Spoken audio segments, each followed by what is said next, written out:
Once again welcome back to our YouTube channel Kautilya law institute. आपका हार्दिक स्वागत करता है। I am your English mentor Prashant sir. एक बार फिर से द मोस्ट इंपॉर्टेंट सीयूटी के जितने भी स्टूडेंट्स हैं उन सभी के लिए जबरदस्त एक सेशन के साथ में एक बार फिर से आ चुके हैं।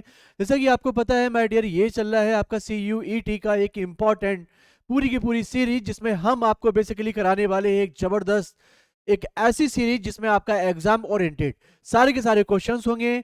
पैटर्न, एग्जाम पैटर्न के अकॉर्डिंग जितने भी आपके ऐसे क्वेश्चंस हैं जिसमें आपको डाउट एंड क्वेरीज रहती है वो कराने वाले हैं। वीकली एंड मंथली जितने भी आपके मॉक टेस्ट हैं वो भी कराएंगे, एंड साथ साथ फुल लेंथ टेस्ट भी कराएंगे माय डियर। ये इंग्लिश की क्लास इतनी बेहतरीन बनाने वाला हूं कि अगर कोई भी बच्चा अगर स्टार्टिंग टू एंड मतलब स्टार्टिंग से अगर मेरी क्लास देखता है शुरू से, तो मेरा वादा रहेगा कि उसका एग्जाम 100% क्लियर होने वाला है। राइट, तो आप में से कोई भी अगर ऐसा बच्चा जो बहुत ज़्यादा वीक है, उसको ये सेशन शेयर कर दो और उसको बता दो कौटिल्य लॉ इंस्टीट्यूट पर सीयूटी की क्लासेस अब रन हो चुकी हैं, स्टार्ट हो चुकी हैं। तो अपना फ्यूचर बनाने के लिए अगर आपको लगता है कि सीयूटी में अगर आप एक अपनी सीट पक्की करना चाहते हो, तो कौटिल्य लॉ इंस्टीट्यूट को सब्सक्राइब करना पड़ेगा। एंड लाइक्स करिए हमारे सेशन को, और मैक्सिमम आप यहाँ पर इस सेशन को शेयर भी करिए। कमेंट बॉक्स में कमेंट प्रॉपर करते रहना। अगर कोई भी किसी भी टाइप का अगर आपके पास डाउट एंड क्वेरी हो तो वो जरूर बताएं, जिससे कि हम आपके डाउट एंड क्वेरी पर काम कर सके माय डियर। आपको पता है ये इंट्रोडक्शन क्लास ऑलरेडी हो चुकी है, जहां पर मैं आपको अब स्टार्ट करा चुका हूं नाउन का टॉपिक। दो क्लासेस में ऑलरेडी करा चुका हूं नाउन के टॉपिक में, राइट। और वहां पर मैंने आपको टाइप्स भी कंप्लीट करा दिए थे बच्चे, और साथ साथ मैंने आपको कंप्लीट कराया था यहाँ पर मटेरियल नाउन, फिर इसके बाद एब्स्ट्रैक्ट नाउन, एंड देन मैंने सिंगुलर एंड प्लूरल भी डिस्कस किया था। राइट, सिंगुलर एंड प्लूरल पर आपकी कहानी स्टार्ट हो चुकी थी, और मैंने जहां पर आपको बताया था कि singular and plural, singular always one को डिनोट करता है एंड प्लूरल हमेशा मोर देन टू को डिनोट करता है। जैसे मैंने कहा वन मार्कर, तो ये इस समय मार्कर मेरे पास एक है, इसलिए इसको सिंगुलर बोला जाएगा। अगर यहाँ पर दो मार्कर लगा दिए जाएं, सपोज करिए मैं पेन भी ले लूं जो मार्कर की तरह ही है आपका, राइट।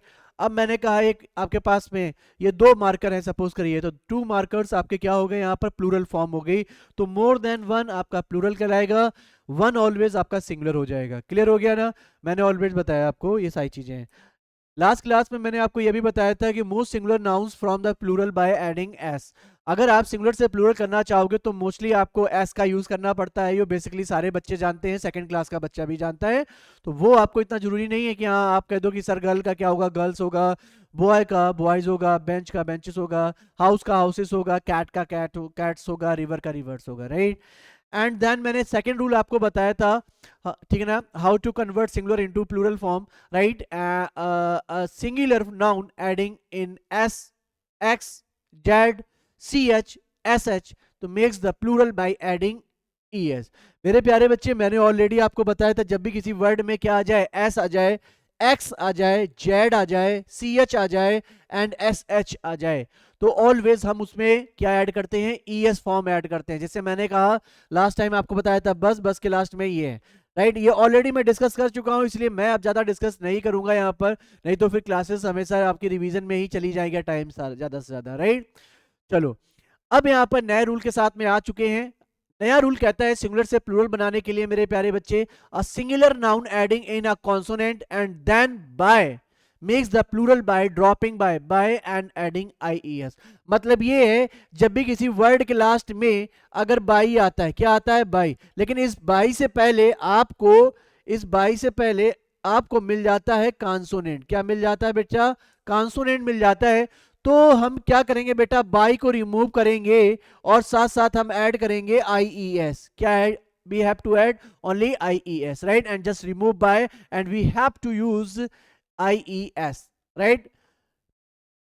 अब देखना, एक वर्ड है आपके पास में पैनी, PENN, पैनी। इस बाई से पहले आपको क्या मिल गया यहाँ पर, एन। एन क्या है आपके लिए, जल्दी बताओ सर, एन क्या है? सर एन हमारे लिए कॉन्सोनेंट है। क्या है बच्चे? कॉन्सोनेंट है। और जब ये कॉन्सोनेंट है तो आपको पता है कि हमें बाई रिमूव करके हमें आईईएस ऐड करना पड़ेगा। क्या हो जाएगा? पैनी का पैनीज हो जाएगा, राइट। वहीं पर स्पाई, स्पाई का मतलब जानते हो गुप्तचर होता है। बाई से पहले यहाँ पर क्या है आपका, पी। पी क्या है आपके लिए? कॉन्सोनेंट होता है, राइट। याद होगा ना बच्चे, आपको बताने की जरूरत नहीं है यहाँ पर ना, लेकिन फिर भी बता दे रहा हूँ, आपको पता होना चाहिए। कॉन्सोनेंट होते हैं आपके पास में, राइट, और क्या होते हैं आपके? बॉल्स होते हैं, मतलब बॉवल जिसे आप कहते हो, राइट। कॉन्सोनेंट एंड बॉवल्स में आपको पता है 5 बॉवल्स होते हैं, जिसे हम ए, ई आई ओ एंड यू, ये आपके क्या है, ये आपके वॉवेल्स हैं। कॉन्सोनेंट जितने भी आपके बच जाते हैं ए टू जेड, जिसमें हम रिमूव कर देंगे ए, ठीक है ना, ए आई ओ और यू, ये हमारे वॉवेल्स होते हैं, राइट। इनको छोड़कर बाकी जितने भी हमारे बचेंगे यहाँ पर बच्चे, राइट, वो सारे के सारे कॉन्सोनेंट होंगे। क्या होंगे? कॉन्सोनेंट, ठीक है। चलिए, तो यहां पर देखा आपने स्पाई का क्या हो गया? स्पाइस हो गया। क्या हो गया? Spice, right. वहीं पर मैं देखूं अगर बेबी लिखा है, बी ए, बी बाय बेबी, छोटा सा बच्चा, राइट। और बाई से पहले क्या है बच्चे आपके पास में? बी। बी क्या है आपके लिए? कॉन्सोनेंट है। क्या है बच्चों? कॉन्सोनेंट है। और बाई आपका क्या है यहाँ पर, जो मैंने रूल में बताया था, अगर बाई होगा और बाई से पहले क्या होगा? कॉन्सोनेंट, तो बाई रिमूव करेंगे और आई एस ऐड करेंगे। तो देखो बाई से पहले बी है, इसीलिए हम यहाँ पर क्या कर देंगे? बेबीज कर देंगे। क्या कर देंगे? बेबीज। ये बेसिकली बहुत नॉर्मल से अभी रूल्स हैं, लेकिन आगे भी हम डेप्थ में चलने वाले हैं, राइट। आइए नेक्स्ट हम देखते हैं यहाँ पर, there are some irregular nouns plural, the most common ones are listed below. मतलब कुछ ऐसे नाउन्स हैं जिनमें हम एस या ई एस या आई ई एस वगैरह ऐड नहीं करते, राइट। वो इर्रेगुलर नाउन्स होते हैं, राइट, जिन्हें हम एक्सेप्शनली हम अलग कर देते हैं। उनका कोई रूल नहीं होता कि ऐसा क्यों हो गया है। इंग्लिश ग्रामर में ऐसा कहना बहुत मुश्किल हो जाता है कि वुमेन का विमेन कैसे हो गया, मैन का मैन कैसे हो गया, एम ए एन का एम ई एन कैसे हो गया, चाइल्ड का चिल्ड्रन कैसे हो गया। तो ये रूल्स थोड़ा सा अलग है, फोनेटिक के अकॉर्डिंग हम सीखते हैं, लेकिन आपको इतना जानने की जरूरत नहीं है। कुछ इर्रेगुलर नाउन्स जो मैं आपको बता रहा हूं वो ही इंपॉर्टेंट है। इर्रेगुलर नाउन्स को हम कैसे सिंगुलर टू प्लूरल कन्वर्ट करेंगे, ये इंपॉर्टेंट है आपके लिए, ठीक है। जैसे मैंने कहा यहाँ पर वुमेन, वुमेन में WOMAN लिखा है, लेकिन इसका प्लूरल क्या हो जाएगा? MEN। मतलब ये कि अगर आपके पास में ए है तो इस ए को हम बॉविल के अकॉर्डिंग ई में कन्वर्ट करते हैं, मतलब बॉविल टू बॉविल कन्वर्ट होगा। क्या होगा? बॉविल टू बॉविल कन्वर्ट करेंगे एंड सिंगुलर टू प्लूरल हम बना लेकर जाएंगे, राइट। तो एग्जाम में थोड़ा सा याद रखना, अगर मैं आपसे कहूं, अगर मैं आपसे कहूं यहां पर आपको वन लिखना है, वन के पास वुमेन लिखना है, तो आप कहोगे सर MAN आएगा। क्या आएगा? MAN। वहीं पर अगर मैं यहां पर लिख दूं टू, तो वुमेन के बाद में विमेन आएगा WOMEN। ठीक है ना? क्लियर हो गया ना? सेम ऐसे ही अगर मैं आपसे कहूं यहां पर MEN लिखा है, राइट, तो यहां पर अगर मैं ओनली वन लिख दूं तो आप कहोगे सर MAN आएगा, क्योंकि वन क्या फॉलो करता है? सिंगुलर। वहीं पर अगर मैं 5 यूज कर दूं तो 5 is a plural number and plural number always follow plural noun, right. तो मैन का प्लूरल फॉर्म क्या हो जाएगा बच्चे? MEN। क्लियर हो गया ना? चलो, ऐसे ही चाइल्ड का क्या होगा बच्चे? चिल्ड्रन होगा। क्या होगा? चिल्ड्रन। मतलब कुछ नाउन में हम REN फॉर्म का यूज करके भी हम प्लूरल करते हैं, राइट। जैसे ब्रदर का क्या होता है? ब्रदरन होता है। ऐसे ही चाइल्ड का क्या हो गया? चिल्ड्रन हो गया, ठीक है ना। टूथ को हमने देखो TO, ये आपका बॉविल है और बॉविल की जगह डबल ओ की जगह पर डबल ई कर दिया। टूथ का मीन्स होता है एक दांत, ठीक है ना। टूथ का मीन्स क्या होता है? एक दांत। वहीं पर टीथ का मीन्स होते हैं सारे के सारे दांत आपके, राइट। तो जितने भी दांत हैं आपके, ये सारे के सारे टीथ हैं, इनमें से कोई एक दांत अगर होगा उसे हम टूथ कहेंगे, राइट। इंपॉर्टेंट है, टूथ का क्या हो गया यहाँ पर? Teeth, right. तो क्लियर हो गया ना? तो कुछ ऐसे इर्रेगुलर नाउन जिनके हम बॉविल को बॉविल में कन्वर्ट करते हैं, जैसे ए को ई में कन्वर्ट कर दिया, ठीक है ना। यहाँ पर यहाँ पर हमने REN लगा दिया एंड डबल ओ को डबल ई में कन्वर्ट। ये थोड़े से इंपॉर्टेंट है, लेकिन एग्जाम ओरिएंटेड में बाद में डिस्कस करूंगा। लेकिन अभी रूल्स पर चलते हैं, कहानी तो हम बेसिक रूल्स अभी डिस्कस कर रहे हैं, तो वो इंपॉर्टेंट। जैसे फुट का क्या हो गया आपका? फीट हो जाता है। फुट का क्या हो जाता है? फीट हो जाता है, राइट। क्लियर हुआ? सेकंड क्या है? पर्सन, तो PERSON, पर्सन का क्या हो जाएगा? पीपल हो जाएगा। पर्सन का मतलब व्यक्ति होता है बच्चे। क्या होता है? व्यक्ति, राइट। अब व्यक्ति होता है, व्यक्ति का मतलब यहाँ पर पीपल का मतलब क्या हो जाएगा बच्चों? यहाँ पर लोग हो जाएगा। क्या हो जाएगा? लोग, ठीक है ना। वहीं पर अगर मैं कहूँ लीफ, लीफ का मतलब आपको पता है ना, पत्ते वगैरह, पत्ती कहलाता है। वहीं पर लीफ का क्या हो गया? लीव्स हो गया, राइट। माउस का क्या हो जाएगा? माइस। ये इर्रेगुलर है, इनमें रूल फॉलो नहीं हो रहा, राइट। चाइल्ड का चाइल्ड्स होना चाहिए, लेकिन आपने चिल्ड्रन कर दिया सर। माउस का माइस कर दिया सर आपने, माउसेस होना चाहिए। जबकि रैट का रैट्स तो आप करते ही करते हैं, राइट। तो ये इर्रेगुलर नाउन है जिनका प्लूरल फॉर्म अलग होते हैं। जैसे गूस का क्या हो गया? गीज हो जाएगा। हाफ का हाफ्स हो गया। नाइफ का नाइफ्स हो गया। नाइफ का मतलब आप जानते ही हैं बच्चे, चाकू होता है, राइट। हाफ का मतलब जानते हो? किसी भी चीज का आधा, आधा पार्ट, जिसे हम कहेंगे हाफ। वाइफ का मतलब पत्नी होता है, वाइफ का प्लूरल क्या हो जाएगा? वाइफ्स हो जाएगा, WIVES, राइट। लाइफ का मतलब जीवन होता है, राइट, और वहीं पर लाइफ का प्लूरल क्या हो जाएगा, लाइफ्स हो जाएगा। क्लियर है ना। एंड द एल्फ का मतलब होता है बेटा बौना। क्या होता है, बौना, जिसका कद बहुत छोटा होता है, लंबाई बहुत कम होती है, वहीं पर उसका प्लूरल फॉर्म हो जाएगा ELVES, एल्फ्स, राइट। लेकिन अगर मैं यहाँ पर एल्फ्स हो गया, यहाँ पर एल्फ है, एफ है, राइट, एल्फ नहीं एफ पढ़ेंगे, एल साइलेंट रहेगा। लेकिन एक और वर्ड होता है बेटा आपका ड्वार्फ। क्या होता है बच्चे यहाँ पर, ड्वार्फ। तो ड्वार्फ का मतलब क्या होता है, जल्दी से बताओ। तो ड्वार्फ का मतलब होता है, अच्छा, इसका मतलब ड्वार्फ का मतलब भी बौना होता है और एफ का मतलब भी बौना होता है। बस दोनों में डिफरेंस सिर्फ इतना है, एक जेनेटिक होता है और एक बाय डिजीज होता है, जिसको डिजीज के अकॉर्डिंग हार्मोन्स बी को पड़ जाते हैं, तो वो आपका एफ कहलाता है। और ड्वार्फ का मतलब क्या होता है, बौना, जो थोड़ा सा जेनेटिक, जिसके माता पिता भी कम हाइट के हैं तो वो भी हाइट का कम है, right. Next, cactus, the most important word है कैक्टस। कैक्टस का प्लूरल क्या हुआ, कैक्टी। आई फॉर्म लगा दिया, यूएस रिमूव कर दिया, आई फॉर्म लगा दिया। फोकस, फोकस में हमने फोकी काउंट किया है। फंगस तो आपको पता ही होगा, साइंटिफिक वर्ड है, फंगी हो गया, ठीक है ना। न्यूक्लियस का न्यूक्लियाई हो जाता है। एंड सिलेबस का सिलेबी भी आप बोल सकते हो। इसके दो प्लूरल फॉर्म होते हैं सिलेबस का। तो सिलेबस का फर्स्ट प्लूरल फॉर्म होगा सिलेबी और दूसरा हो जाएगा सिलेबसिस। क्या हो जाएगा, सिलेबसिस। लेकिन एग्जाम में याद रखना, आपको बच्चे यहां पर सिलेबी पूछा जाएगा। क्या पूछा जाएगा, सिलेबी पूछा जाएगा, और सिलेबी ही आंसर में आप टिक करिएगा। एनालिसिस का आई की फॉर्म को हमने कन्वर्ट किया है ई फॉर्म में। मतलब ये कि अगर मैं आपसे कहूं कि ई को कन्वर्ट किस में करेंगे, तो आई में कन्वर्ट करेंगे, राइट। जैसे एक वर्ड होता है ओसिस, OSES, राइट। ओसिस, मरुधान, जहां पर हम क्या करते हैं, प्लांट वगैरह बहुत कम होते हैं डिजर्ट एरिया में, राइट। तो ओसिस, तो ओसिस का प्लूरल फॉर्म OSIS हो जाएगा। क्लियर हो गया ना। And the next, diagnosis. Diagnosis में SISI की फॉर्म है, ई में कन्वर्ट कर दिया। मतलब ये है कि आई की फॉर्म को हम जब ई में कन्वर्ट करते हैं तो प्लूरल फॉर्म बन जाती है। क्या बन जाती है, प्लूरल फॉर्म बन जाती है। क्लियर हो गया ना। तो बहुत सही से मैंने कहा बेसिस। एक वर्ड हुआ आपका एक्सिस। अगर मैं एक्सिस है यहाँ पर, एक्सिस, ठीक है ना। एक्सिस का मतलब आप जानते हैं किसी भी चीज का सेंटर पॉइंट, राइट। तो AXIS ये सिंगुलर है, इसका प्लूरल करने के लिए क्या हो जाएगा, XES। क्लियर है ना। वहीं पर एक और वर्ड लिखा मैंने BASIS, बेसिस। इसका प्लूरल फॉर्म क्या हो जाएगा, BASES, बेसिस। डन। चलो बेटा कुछ और इंपॉर्टेंस हो गया, मैंने पहले ही बता दिया, ओसिस सिंगुलर होता है, प्लूरल क्या हो गया, ES। आई को कन्वर्ट किस में कर दिया आपने, ई में, राइट। थीसिस का मतलब आप जानते हो, लैब में जाकर जब आप कोई भी एक खोज करते हो, एक तरीके से उसे थीसिस कहा जाता है, right. And THESIS, thesis. I का प्लूरल फॉर्म क्या हो गया बच्चे, ई में कन्वर्ट होगा। क्राइसिस का मतलब जानते हो, जिसे हम संकट कहते हैं, फाइनेंशियल, राइट। आई की फॉर्म को कन्वर्ट किया ई में, तो क्या हो गया, क्राइसिस का प्लूरल क्राइसिस हो गया, राइट। फिनोमिनन आप जानते हो, ये घटना, केमिकल, जब केमिस्ट्री में जब कोई घटना को दो मॉलिक्यूल वगैरह आपस में टकराते हैं और किसी चीज की फॉर्मेशन करते हैं, तो उस घटना को हम फिनोमेनन कहते हैं। और फिनोमेनन का प्लूरल हो जाएगा फिनोमेना।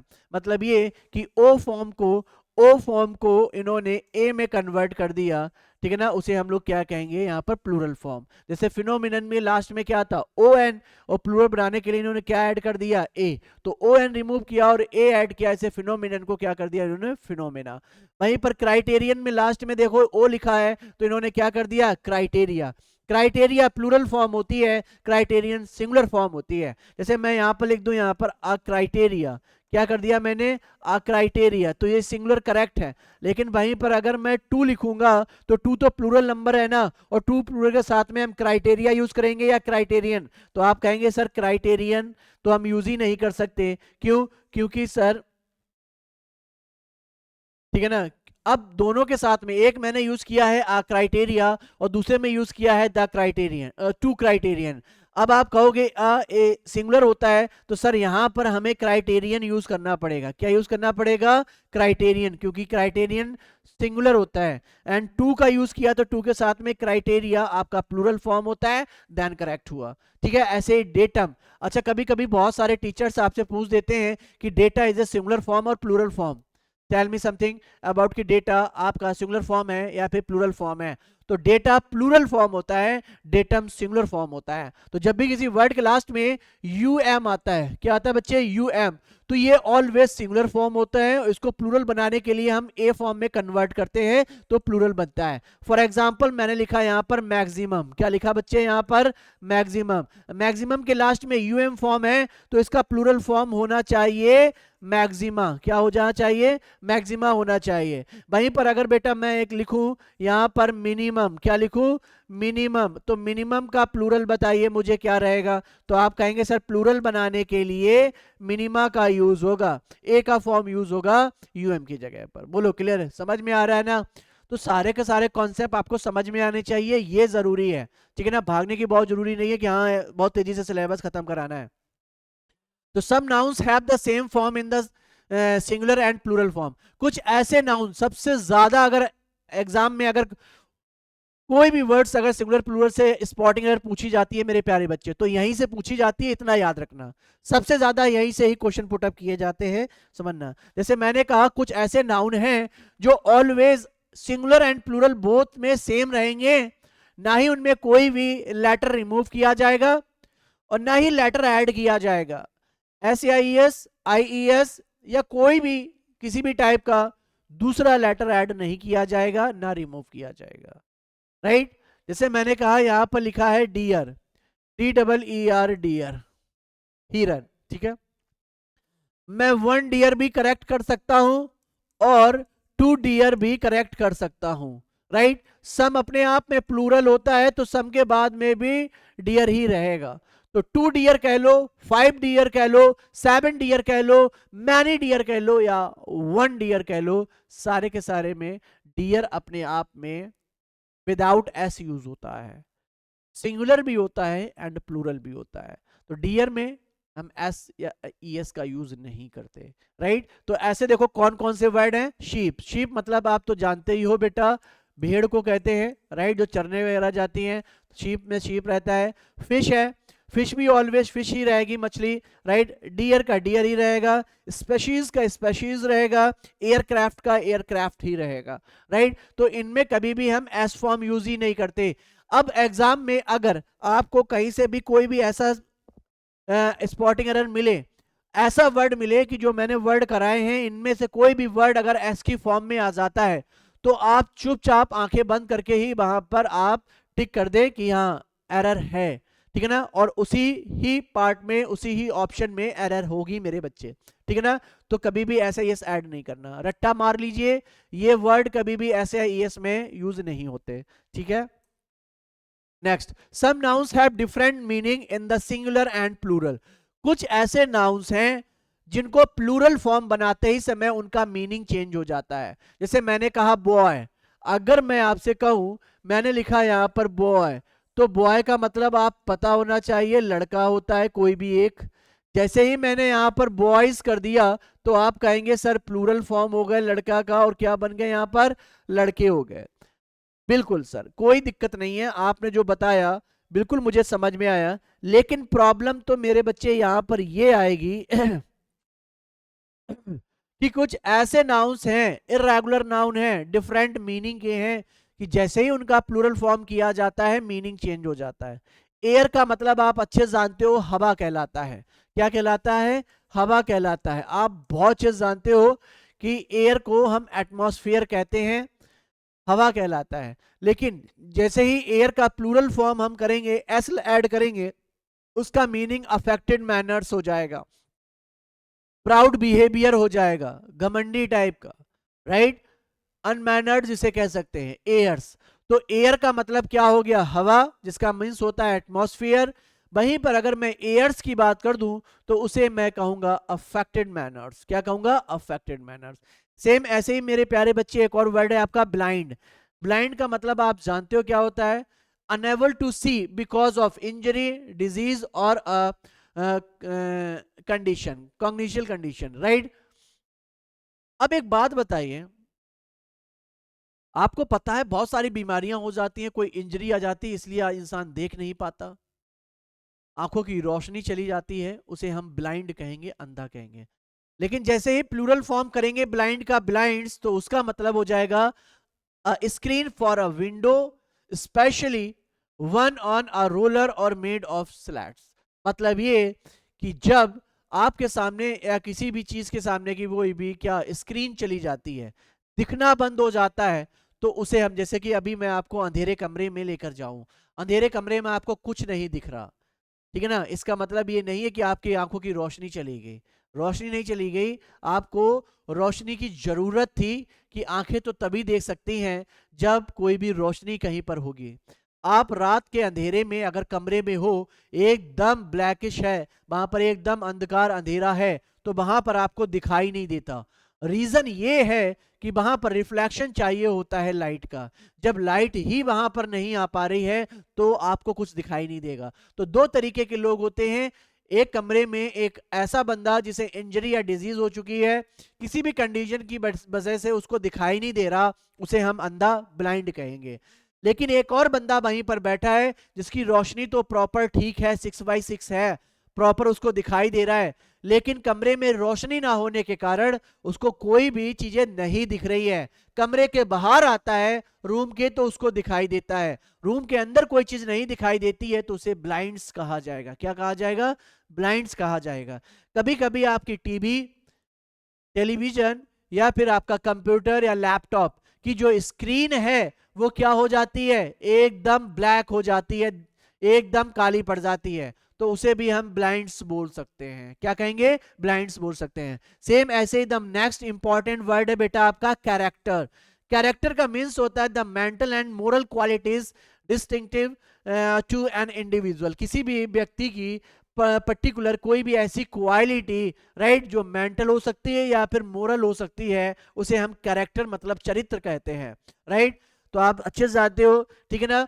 अब कैरेक्टर्स का मतलब आप समझिए, जहां पर इंपॉर्टेंट वर्ड बनेगा कैरेक्टर्स। कैरेक्टर्स का मतलब होता है people in a novel, play और फिल्म। एक बात समझना, जैसे कि अभी एक मूवी आई थी, ठीक है ना, और उस मूवी में कोई भी अगर एक्टर, राइट, एक्ट करता है, ठीक है ना, एक्टर अगर एक्ट करता है तो किसी ना किसी का वो कैरेक्टर लेता है, उसी की तरह बनने की कोशिश करता है, राइट। जैसे छापा, छापा मूवी में आपने देखा, राइट, बहुत सारे ऐसे मूवी हैं जिनमें कोई ना कोई एक्टर किसी ना किसी की तरह एक्ट करता है, तो वो कैरेक्टर प्ले करता है, तो उस कैरेक्टर का मतलब यहाँ पर कैरेक्टर नहीं, कैरेक्टर्स बोला जाता है। क्या बोला जाता है? कैरेक्टर्स। ठीक है, क्लियर हो गया ना। तो जैसे कि अभी बहुत सारे श्री कृष्णा आप देखिए, महाभारत देखिए, बहुत सारे ऐसे आपके ऐसे सीरियल्स आते हैं जिनमें बहुत सारे एक्टर्स जो होते हैं ना, वो एक्टर्स क्या करते हैं? प्ले करते हैं श्री कृष्णा का रोल, राम जी का रोल, रावण का, राइट, हनुमान जी का। तो ये सारे के सारे कैरेक्टर में नहीं जाते, कैरेक्टर्स को अपनाते हैं। तो इतना याद रखना, आज के बाद अगर कहो कि देखो इसने कितना अच्छा शिवाजी महाराज का कैरेक्टर प्ले किया है, कैरेक्टर नहीं भाई, कैरेक्टर्स होगा। क्या होगा? कैरेक्टर्स। कैरेक्टर का मतलब चरित्र होता है, कोई भी मेंटल एंड मोरल क्वालिटीज जो होती है वो किसी भी पर्टिकुलर इंडिविजुअल पर्सन की, राइट, उसे हम कैरेक्टर बोलेंगे। क्लियर हो गया ना। चलो नेक्स्ट अगर देखें बच्चे, यहीं पर और भी आते हैं कस्टम। कस्टम का मतलब कोई भी आपकी ट्रेडिशन होते हैं या फिर कल्चर होता है, राइट। तो a traditional and widely accepted way of behaving, of doing something that is specific to a particular society, place और टाइम। जैसे आपको पता है बहुत सारे ऐसे समुदाय हैं जहां पर ट्रेडिशंस अलग अलग है, कल्चर्स अलग अलग है। आपको जैसे जैसे कि आप जनजातियों वगैरह में जाइए, राइट, वहां पर क्या है, वहां पर अलग अलग अपने अपने कल्चर होंगे। आप एमपी में जाइए, आप यूपी में जाइए, आप बिहार में जाइए, न्यू दिल्ली में जाइए, साउथ की किसी भी आप स्टेट में जाइए, वहां पर जो ट्रेडिशन और कल्चर है अलग अलग है, उन्हें हम कस्टम बोलेंगे। क्या कहेंगे? कस्टम। लेकिन दूसरा एक और वर्ड बनेगा मेरे प्यारे भाई, कस्टम्स बोलते हैं बच्चों। क्या बोलते हैं? कस्टम्स। इस कस्टम्स का मतलब होता है the official department that administers and collects the duties levied by a government on imported goods। मतलब ये कि जो कर लगता है, तो जब भी हम कोई भी अपना बिजनेस करते हैं आउट ऑफ कंट्री, तो उस पर लगने वाला जो आपका टैक्स होता है, कर होता है, उसे हम कस्टम्स कहते हैं, राइट। क्या कहते हैं? कस्टम्स। क्लियर हो गया ना। तो कस्टम भी क्लियर हो गया, ठीक है ना। तो हम कह सकते हैं कि जो ड्यूटीज लगती है उसे हम लोग कह सकते हैं कस्टम्स। तो कस्टम का मतलब ट्रेडिशन और कस्टम्स का मतलब कर होता है, ठीक है, सीमा शुल्क जिसे कहा जाता है। क्या कहा जाएगा? सीमा शुल्क। क्लियर है ना? तो ये छोटे छोटे वर्ड में सब कंप्लीट करा दूंगा, परेशान मत होना। एग्जाम में सीधे सीधे क्वेश्चंस कराऊंगा और मैं भी बिना प्रैक्टिस के कहीं नहीं जाने वाला। कंटेंट का मतलब समझिए, someone who is in a state of peaceful happiness. Content का मतलब होता है कोई ऐसा व्यक्ति या कोई भी पर्सन जो एक पीसफुल हैप्पीनेस स्टेट में होता है, अवस्था में होता है। आप सुबह जब उठते हो तो आपका ब्रेन बहुत अच्छा होता है, आप खुश होते हो, अपने भाई बहन माँ बाप अपने बच्चों के साथ में आप बहुत हंसते खेलते हो, राइट? तो उस समय कंटेंट होता है। क्या होता है? कंटेंट। उस स्टेट को कंटेंट कहा जाएगा, राइट? एंड कंटेंट्स का मतलब क्या होता है? The things that are held और इंक्लूडेड इन समथिंग, जिसे हम एक तरीके से बोल सकते हैं सिलेबस जिसे आप कहते हो, उसे हम कंटेंट्स भी बोलते हैं। क्या कहते हैं? कंटेंट्स। क्लियर हो गया ना? तो इंडेक्स वगैरह में आप देखते हो कि जो भी आपका कंटेंट नंबर बाय 1 2 3 4 चैप्टर्स होते हैं वो कंटेंट्स हो गया, एक तरीके से सिलेबस। और कंटेंट का मतलब हैप्पीनेस, जिसमें आप पीसफुल होते हैं, वो स्टेट आपकी कहलाती है कंटेंट। दूसरा वर्ड हुआ बेटा फोर्स। फोर्स का मतलब होता है स्ट्रेंथ और energy as an attribute of physical action और मूवमेंट। मतलब कह सकते हो कि फोर्स का मतलब बल होता है बेटा। क्या होता है? बल। ये तो आपने केमिस्ट्री में पढ़ ही रखा होगा, आपके डोमेन में भी आप पढ़ोगे। फिजिक्स और केमिस्ट्री में एक वर्ड होता है फोर्स। साइंस में फोर्स का मतलब बल होता है। जब भी किसी की अवस्था में हम चेंजेस ला देते हैं, ठीक है, वो आपका क्या होता है? फोर्स कहलाता है। ये मार्कर है, मार्कर को यहां से मैंने धक्का देकर यहां पर कर दिया, दैट मींस इस पर फोर्स काम कर गया, ठीक है ना? फोर्सेस का मतलब समझना, an organised military force equipped for fighting on land, sea और एयर। मतलब कह सकते हो कि जमीन पर, हवा में और पानी में कोई भी एक मिलिट्री फोर्स जब फाइट करने के लिए तैनात हो जाती है या लड़ने के लिए तैयार होती है, उसे हम फोर्सेस कहते हैं, सेनाएं कहा जाएगा। क्या कहा जाएगा? सेनाएं। क्लियर हो गया ना? सेनाएं कहलाएगा। करेक्ट। स्पेक्टिकल, आप जानते हो स्पेक्टिकल। स्पेक्टिकल एक विजुअली स्ट्राइकिंग परफॉर्मेंस और display or some visual scene, right? मतलब ये कि जब हम स्पेक्टिकल की बात करें तो स्पेक्टिकल का मतलब होता है किसी भी चीज को देखने के लिए जब हम किसी एक इक्विपमेंट का यूज करते हैं, उसे हम स्पेक्टिकल कहते हैं। लेकिन जैसे ही हम बात करें, उसे दो पार्ट में बनाते हैं, वो अ पेयर ऑफ ग्लासेस बन जाता है, उसे स्पेक्टिकल्स कहेंगे। जैसे ये जो चश्मा मैं यूज किया हुआ हूं, यहां पर दो ग्लासेस यूज कर रखा है, तो ये स्पेक्टिकल नहीं है, स्पेक्टिकल्स हैं। क्या है? स्पेक्टिकल्स। इसे शॉर्टकट में, ठीक है ना, आप बोल सकते हो शॉर्ट फॉर्म में स्पेक्ट्स। क्या बोल सकते हो? स्पेक्ट्स भी बोल सकते हैं। तो स्पेक्टिकल्स एंड स्पेक्टिकल। तो स्पेक्टिकल आपका क्या हो जाएगा बच्चे? पर्टिकुलर कोई भी एक पेयर नहीं है, आप किसी भी चीज को देखने के लिए, विजुअल करने के लिए किसी भी सीन को, वहां पर हम स्पेक्टिकल। जैसे अभी एक कांच का टुकड़ा लीजिए और किसी चीज को देखने के लिए, उधर ट्रांसपेरेंट बनाने के लिए आप जब देखते हो तो उसे हम स्पेक्टिकल कहते हैं। और स्पेक्टिकल्स का मतलब हो जाता है पेयर ऑफ ग्लासेस जो मैं यूज करके रखा हूं। करेक्ट। वहीं पर यहां पर जेंडर इज ऑफ फोर। अब यहां पर हम देखिए सिंगुलर एंड प्लूरल आपका कंप्लीट हो गया मेरे प्यारे भाई। अब यहां से हम स्टार्ट करेंगे नाउन एंड जेंडर। क्या याद करेंगे? Noun and gender. Important session रहेगा, नेक्स्ट क्लास में हम डिस्कस करेंगे नाउन एंड जेंडर। तब तक के लिए जितनी भी मेरी क्लासेस हैं वो आप रिवाइज करो और अच्छे से देखो। बिल्कुल भी बहुत तेजी से भागने की जरूरत नहीं है, मेरा वादा रहेगा एक एक क्लास आप देखिए, बाकी आप अपने डोमेन पर फोकस ज्यादा करें। और इंग्लिश लैंग्वेज आपका स्कोरिंग सब्जेक्ट होता है। अगर आप यहां पर अच्छे से कर जाएंगे तो मेरा वादा रहेगा कि अच्छा स्कोर आपको यहां से स्कोर करने को मिलेगा और आपका अच्छा रैंक बन सकता है। माय डियर, तो नाउन एंड जेंडर कल की क्लास में डिस्कस करूंगा। तब तक के लिए bye bye, tata, take care, अपना ख्याल रखें, मस्त रहें, खुश रहें, बाय।